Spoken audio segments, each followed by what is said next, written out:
तो देखो, अब इस क्वेश्चन में एक श्रेणी LCR परिपथ को जिसमें R 20 ओम, L 1.5 हेनरी तथा C बराबर 35 माइक्रोफैरड है। C मतलब संधारित्र की धारिता एक परिवर्ती आवृत्ति की 200 वोल्टेज AC आपूर्ति से जोड़ा गया है।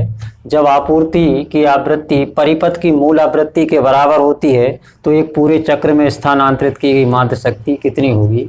तो इसमें हमें माध्य शक्ति ज्ञात करना है। तो अब देखो, इसका मान लो कि यहाँ पर कोई AC वोल्टेज है और इसके साथ परिपथ में क्या क्या जोड़ा गया है, एक प्रतिरोध जोड़ा गया है, एक कुंडली जोड़ी गई है, ये कुंडली जोड़ी गई है और एक संधारित्र है और इसी के साथ एक प्रतिरोध भी इसी के साथ जोड़ा गया है। तो ये कुंडली L है, ये संधारित्र C है और ये प्रतिरोधक R है। अब यहाँ कुंडली का जो स्वप्रेरकत्व है L, ये दिया गया है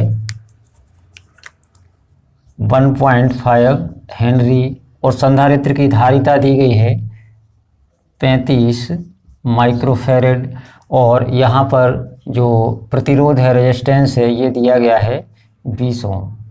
तो हमें ज्ञात क्या करना है कि जब आपूर्ति की आवृत्ति परिपथ की मूल आवृत्ति के बराबर होती है तो एक पूरे चक्र में स्थानांतरित की गई माध्य शक्ति कितनी होती है। तो ये क्या होता है कि जब आपूर्ति की आवृत्ति परिपथ की मूल आवृत्ति के बराबर होती है तो वैसी स्थिति में जो XL होता है और जो XC होता है ये दोनों कैसे होते हैं, बराबर होते हैं। तो सबसे पहले हम इस परिपथ में जो कुछ दिया गया है वो लिखें। एक LCR परिपथ में R दिया गया है 20 ओम और L दिया गया है 1.5 हेनरी और C मतलब संधारित्र की धारिता दी गई है 35 माइक्रोफैरड। तो इसको फैरड में चेंज करेंगे तो ये हो जाएगा 35 गुणित 10 के ऊपर -6 की घात फैरड, इतना हो गया ये। तो अब हमें जब आपूर्ति की आवृत्ति परिपथ की मूल आवृत्ति के बराबर होती है तो एक पूरे चक्र में स्थानांतरित की गई माध्य शक्ति कितनी होगी हमें ज्ञात करना है। तो इसके लिए हमारा फार्मूला होगा P बराबर V इंटू आई। लेकिन ना तो हमें यहाँ ये धारा के बारे में पता नहीं है कि धारा कितनी है, लेकिन इसमें 200 वोल्टेज ये ज़रूर दिया गया है, लेकिन हमें धारा पता नहीं है। तो पहले हम धारा पता करेंगे कि धारा इसमें कितनी है। तो इसके लिए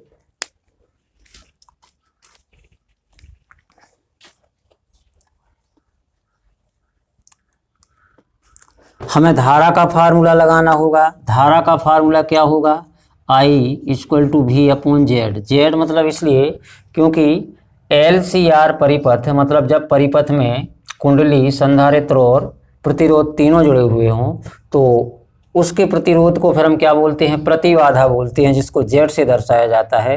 तो अब समस्या ये है कि यदि हमें I ज्ञात करना है तो फिर हमें Z भी ज्ञात होना चाहिए।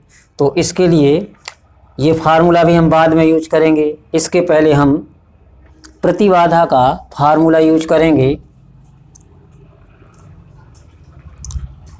तो LCR परिपथ में प्रतिबाधा Z बराबर √R² XL माइनस XC का होल स्क्वायर। तो अब यहाँ पर एक चीज़ और ध्यान देने वाली है कि जब आपूर्ति की आवृत्ति परिपथ की मूल आवृत्ति के बराबर हो तो ऐसी स्थिति में ये स्थिति कब बनती है, जब आपूर्ति की आवृत्ति परिपथ की मूल आवृत्ति के बराबर हो जाए। ये स्थिति तब बनती है जब XL और XC कैसे हो जाएं, बराबर।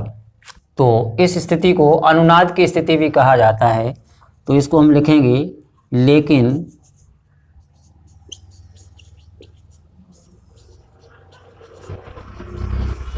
अनुनाद की स्थिति में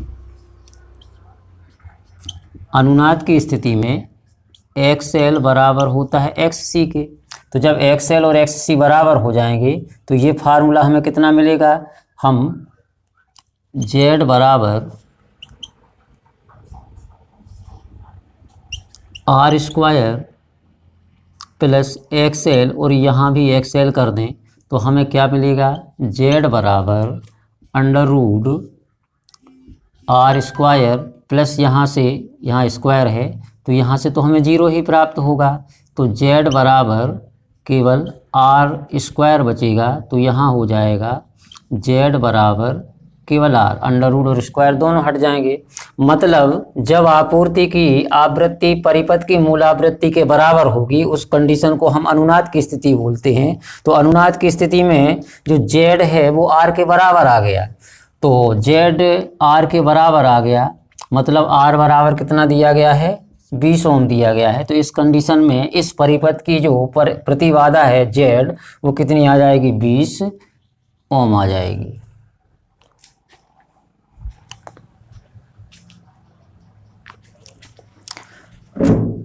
तो यहाँ हमने Z ज्ञात कर लिया। अब चूंकि हमें परिपथ की माध्य शक्ति ज्ञात करना है तो माध्य शक्ति के लिए तो फार्मूला ये है। अभी भी हमारे लिए I ज्ञात नहीं है, मतलब करंट पता नहीं है। तो पहले हम करंट ज्ञात करेंगे इसमें कि करंट कितना है।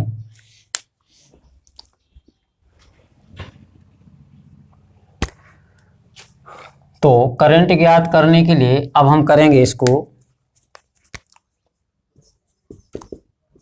I equal to V upon Z, मतलब जो ओम का नियम होता है I बराबर V अपॉन R, लेकिन यहाँ LCR परिपथ है इसलिए इस प्रतिरोध को किस रूप में व्यक्त किया गया है, Z, मतलब प्रतिबाधा। R के स्थान पर Z यूज किया गया। तो अब यहाँ पर हो जाएगा V कितना दिया गया है, ये दिया गया है 200 वोल्ट, और Z कितना आया है, 20 ओम ही आया है, वो R के बराबर ही है। तो ये कितना आ जाएगा, 10, I बराबर 10 एम्पियर आ गया। अब हमारे लिए दोनों चीज़ें पता चल चुकी हैं, Z बराबर 20 ओम है, I बराबर 10 एम्पियर है। तो अब हम माध्य शक्ति ज्ञात करते हैं। तो माध्य शक्ति P बराबर VI, तो V कितना दिया गया है 200 और I कितना आया है 10 एम्पियर, तो ये हो जाएगा 2000। अब चूँकि पावर है तो इसको किस में व्यक्त करेंगे हम, वाट में। तो इस तरीके से ये माध्य शक्ति हमारे लिए निकल के आई है 2000 वाट। तो बस अब इतने ही क्वेश्चन करेंगे इस चैप्टर से।